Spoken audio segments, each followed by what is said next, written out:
Hey, hello, you're stuck in trial with Wolf Gorlick, a few minutes riffing on IT and IT security. Today, looking at audit defense. A lot of what I do is defend against the auditors for some reason. If you're an auditor watching this, sorry. Also, back off. No, but it's true because auditors come in and they want to check things. They want to make sure you're doing the right security tasks. And a lot of times you're like, I know what to do, but we're not doing it yet. So what do? You don't want to say you're doing it when you're not.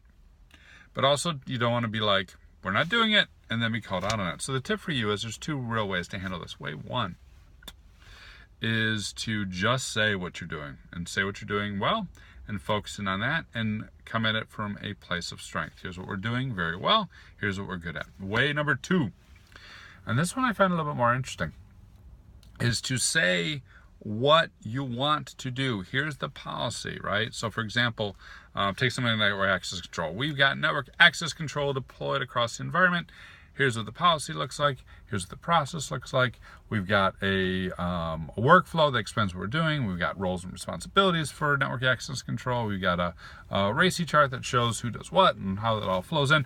We've got everything we need to do network access control. But we're not blocking at the moment. So what you do is you document everything you should, right? You put the control in place procedurally, and then you file a risk exception. And the risk exception says, yes, we're at risk because we're not following that process, policy, procedure, with all the great information about roles and responsibilities and who does what and when. We're not following it. It's a risk. We're not following it at this location. And then you start a project or whatnot to close that gap. What's the auditor going to say? Got a good control. Needs to be implemented. Please complete the project. Which is a much better spot to be in, frankly, in an audit, if you're actually intended to close that gap, than auditor go, you didn't know how to do this. Because by the time it gets up the chain, someone's like, why didn't they do this? Remember the two main executive questions. One, why isn't it done yet? And two, why did you not tell me? You don't want to be having to answer those questions.